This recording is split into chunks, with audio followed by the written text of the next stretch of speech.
今天继续来讲《灌篮高手》第3部剧场版。湘北打败咸阳队，成功晋级决赛。在与神奈川王者海南大附属的激烈厮杀中，因为樱木的一个传球失误，错把高沙当成赤木传球，导致湘北最后惜败海南。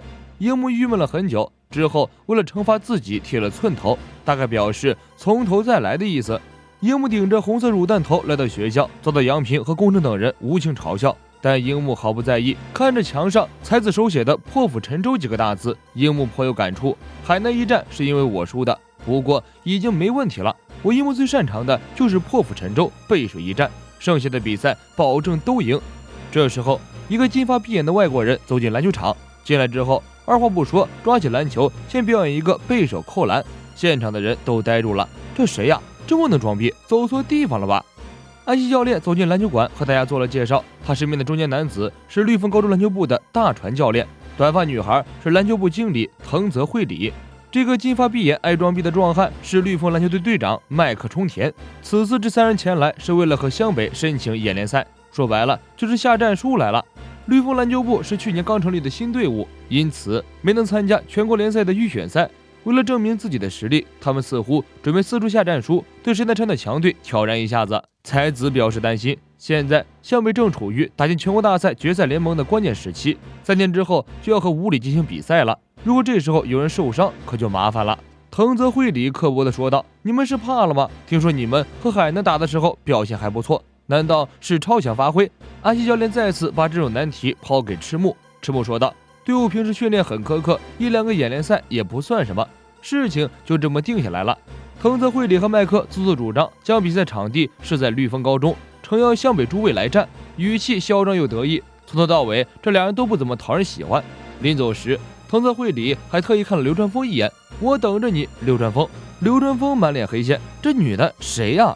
原来在麦克还在美国的时候，藤泽惠里就招募过流川枫，但流川枫根本没把他当回事儿，骑着自行车撞在豪车车门上之后，起身拍拍屁股直接溜了，看都没看藤泽一眼。为此，藤泽对流川枫十分怨恨，这次特意向湘北下战书，很大一部分原因就是为了整治流川枫。我要让你为没有进入绿丰高中而后悔。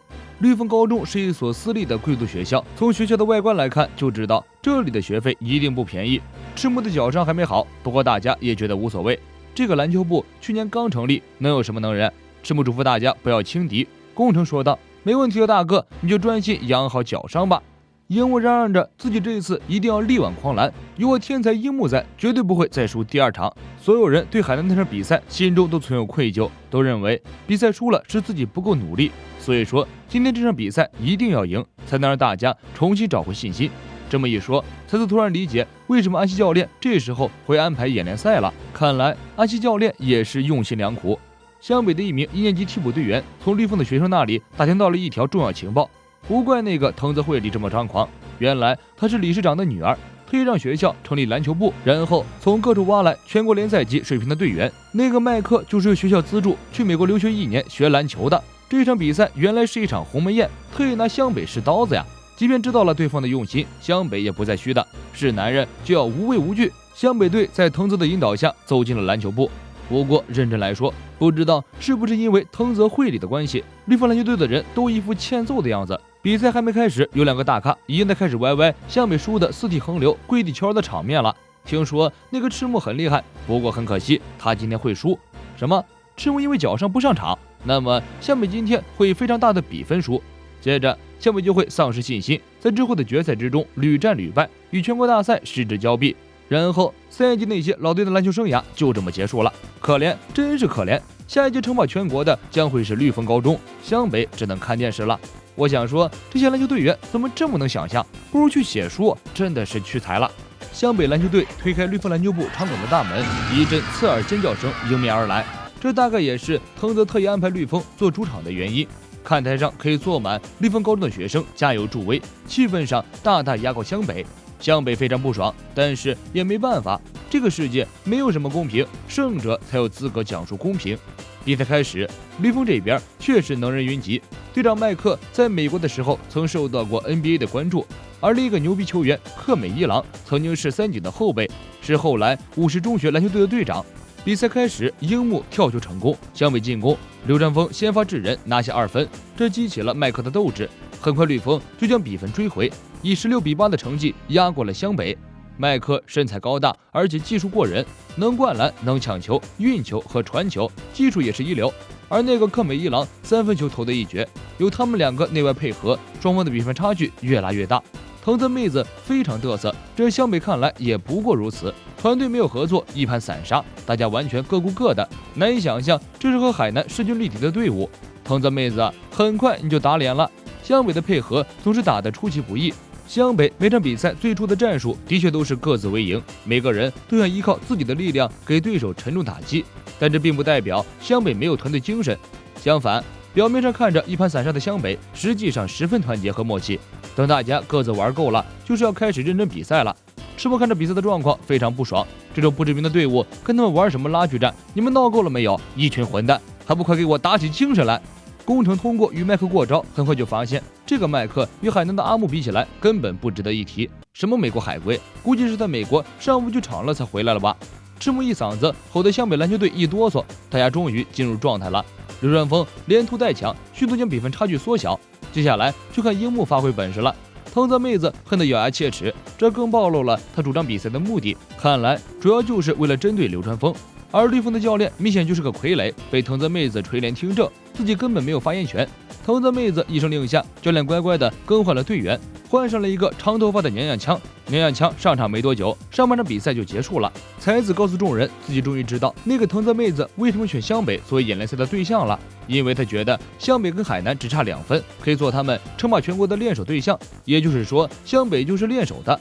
此言一出，湘北的诸位立即怒了。看来我们被看扁了呀！这场比赛绝对不能输。下半场比赛开始，藤泽妹子换上自认为防守能力非常强的阵容，但依然阻止不了湘北刷分。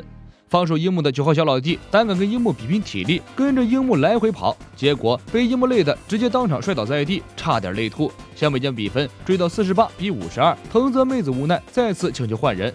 这次绿风换上了另一个娘娘腔，工程等人一瞬间以为自己中了幻术伊邪那美，这小子刚刚不是已经被换上场了吗？仔细一看，大家明白了，这个8号和刚刚换上场的7号是孪生兄弟。绿风牺牲了进攻，加强了防守，目的就是想拖死湘北。新上场的双胞胎配合很默契，加上王牌队长麦克和神射手克美，绿风很快将比分拉开。藤泽妹子很满意，有攻有防，这样一来湘北就无计可施了吧。四眼哥木木突然发威，勇猛拼抢，被4号撞翻在地。这一场比赛关乎大家接下来比赛的信心。带着这样的信念，木木出手，一发为中。樱木与众人拼抢篮板的过程中，把球弹了出去。木木想也没想，直接扑了过去，自己摔倒后将球救回，3脚拿球上篮得分。木木却突然鼻孔流血晕了过去，才子陪着木木去了医院，好在没什么大碍，木木只是轻微脑震荡而已。赛场上，赤木代替木木上场，立即振奋了湘北的军心。湘北持续得分，打得藤泽妹子非常崩溃。没办法，绿风叫了暂停，藤泽妹子还想换人。这次队员们不再听他瞎摆弄了，这妹子强势又刻薄，而且明显不懂篮球，好队员在她手里都用废了。以麦克为首，大家决定罢免藤泽妹子，听教练吩咐。教练换下了双胞胎，保留了神射手克美。这场比赛输赢已经不重要了，因为根本赢不了，享受比赛到最后才是最重要的。藤泽妹子依然执着于全国大赛，如果这场比赛输了，打篮球又没有享受，还有啥意义？教练突然问道：“你认为他们不想参加全国大赛吗？”一句话，藤泽妹子哑口无言。时间剩下最后5分钟，双方比分咬得很紧。最后，樱木拿到1个篮板，将球长传给了赤木。赤木一记星星灌篮，绝杀了整场比赛。湘北反败为胜，以1分的优势打赢了绿风高中。绿风队员沉浸在比赛中无法自拔，拿到球继续进攻。樱木也懵了，跑过去就是一个盖火锅，球到了工程手里，樱木迅速跑到前场，工程一个长传。樱木本想秀一下子，结果球弹了出来。麦克回防，樱木突然灵光一闪，一个假动作将麦克骗了起来。接着，樱木向前一步，直接起跳，双手扣篮。但是比赛早就已经结束了，樱木的扣篮不计分。不过双方打得都很尽兴。麦克走过来称赞道：“真没想到你会用假动作过我，了不起！”樱木哈哈大笑，因为我是个天才。夏季赛马上就要过去了，下次再见就是冬季选拔赛的时候。那时候，也许湘北已经拿到了全国大赛的冠军，王者归来了。绿风高中被湘北打得心服口服，没有了比赛前的傲气。麦克决定回去美国继续进修。流川枫看着天空，心中为那个遥远的篮球帝国魂牵梦绕。